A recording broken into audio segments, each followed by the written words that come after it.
Some of my work requires you to cut the yarn at the end of every row and join a new yarn at the start of the next row.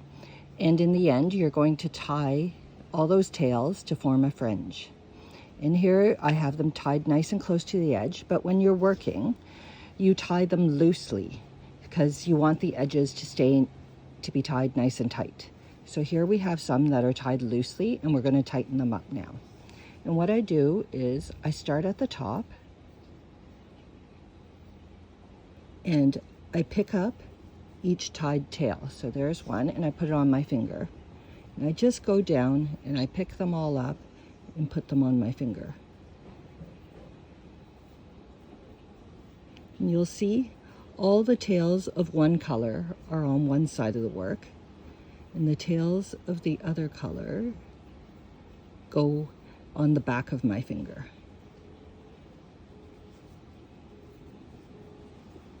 There. See, now we're at this point. These all need to be retied, and these ones have been tied. And as I'll just take this one off my finger, and you can see I can tighten this up just by pulling on these threads and pulling on the threads above it. And now that looks pretty good at the edge. I'm just going to tighten it up. So I've untied that knot,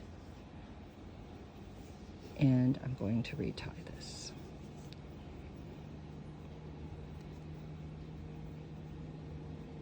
And I'm just going to push that knot right up close to the fabric. And I just go about doing that with each consecutive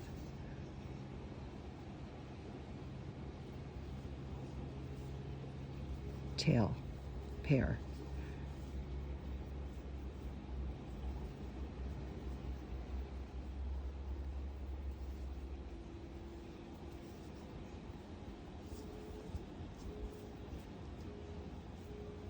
And I usually just leave the last two pairs on the needle untied, and I'll do that after I've worked a few more rows.